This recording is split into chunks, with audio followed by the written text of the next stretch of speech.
This video is sponsored by OWC. Lost in the shuffle of yesterday's MacBook Pro day were the new third generation AirPods, or I might call them AirPods 3 just because that's what I've been saying for the last year or so.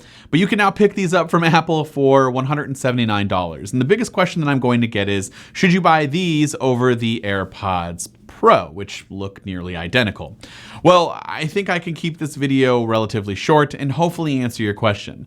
The simple answer is no, but it's not always that simple. There are a few factors or questions that you might need to ask. So for starters, how much are the AirPods Pro going for right now? Now the MSRP is $249 and Apple will sell them for $249, but you do get the updated AirPods Pro MagSafe charging case that's also found on the new AirPods 3. But that's not worth an extra $70-ish, and so you'll probably find them pretty regularly on sale and most likely without that new MagSafe case. But you can probably find them for sometimes as low as $179, but right now on Amazon you can consistently get them for around $199. So an extra $20 will get you active noise cancellation, transparency, and that slightly different fit and feel with the help of the included tips found on the AirPods Pro. Now, active noise cancellation is a pretty big feature to consider for only an extra $20. The good news is, if you think that these new AirPods 3 will fit your ears just fine without the help of the tips found on the AirPods Pro, which for me, they still fit perfectly fine and provide a pretty decent seal around the ears to help with sound leaking out, then you'll be able to save about that $20 extra or even more depending on, where you find the AirPods Pro, and get nearly the exact same audio quality and other features like spatial audio with dynamic head tracking. You get extra battery life compared to the Pros with 6 hours of playback and an additional 30 hours of listening with the charging case. So the simple part here is, if you find a good sale on the Pros and you want active noise cancellation and you don't mind those tips, which do help for a better fit for most people, then by all means, they are still very good. You can get those. Otherwise, these AirPods 3 pretty much match up in every single other way. They fit better than the second generation AirPods, and you'll probably be happy with what you get here. For those that want to dive a little deeper, let's take a look at each earbud because there are some minor differences. For starters, the AirPods have a smaller form factor than the Pros. It's very subtle, but the stems are a little bit shorter.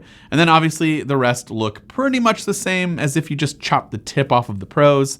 Yeah, that's what they pretty much look like. You do get the same force touch sensors on each one, where 1 squeeze will pause, 2 will skip forward, 3 will skip back, and a long squeeze will switch between ANC or transparency. The fit, again, is very similar to AirPods Pro for me. They are super comfortable, and I definitely think I can wear them actually a lot longer because of the tips being so far into your ears and without ANC, which after long periods of use, it kind of starts to mess with my ears and my brain a little bit. You can, however, tell a noticeable difference in the seal provided. So obviously without ANC and without those tight-fitting, ear tips, you're going to notice that a lot more of the outside world is kind of leaking in compared to what you're getting with the Pro. But once you kick on music, it's honestly just like a normal set of earbuds to me, and everything is fine. I haven't tested battery life fully yet. Obviously, I just got these, but according to Apple's website, you do get 6 hours of playback compared to the 4 to 5 hours found on the Pros, depending on whether you're actually using ANC or not. And the charging case, while slightly smaller than the Pro, is actually able to give you 30 hours over the 24 additional hours that you get with AirPods Pro charging case. Now, I don't know if the battery life has changed at all. I don't think so on the AirPods Pro, just the MagSafe part.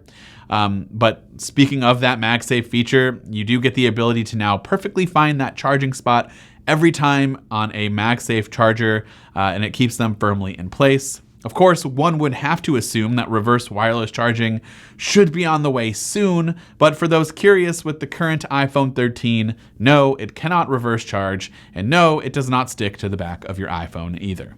But yeah, as I mentioned earlier, these earbuds are very similar in pretty much every way. Sound quality is nearly identical. I could not notice a single difference really. And after using these for a few hours and listening to music, it just sounds the same. But again, I'd probably go with the Pros if you plan to use this in a situation where noise cancellation is very important, like an airplane or just really crowded environments. You're probably going to want that extra noise cancellation. But if you don't need that and you don't need those ear tips, then yeah, these third generation AirPods would be perfectly fine for you. And of course, I'd love to hear your thoughts in the comments down below. Which one did you end up getting? Are you going to get? Again, let me know in those comments. And before we end today's video, I do want to give you more information about today's sponsor, OWC. With the new MacBook Pros being officially released to the public, OWC wanted to highlight its ever-growing catalog of fantastic accessories for MacBook Pros, like its super fast slate of drives like the Envoy Pro Electron and SX SSDs, both of which are super fast, rugged, and perfect to pair with your new MacBook Pros, as well as some of its Thunderbolt docks and hubs. Even though Apple added some ports back to its machines, you can never have too many in my opinion, and so my recommendation is to check out the OWC Thunderbolt dock, which comes with 3 Thunderbolt 4 ports and 4 USB ports, as well as the ability to connect either 2 4K displays or 5, 6, or 8K displays. Or if you wanted something a bit more mobile, I recommend checking out the Thunderbolt Hub, which gives you an extra USB-C, USB-A, and other ports that one might need in a smaller form factor. And for more information about any of these products, or more information about OWC in general, visit the link in the description down below. This has been Dan with Mac Rumors. Thanks so much for watching, and I hope to see you around in the next video.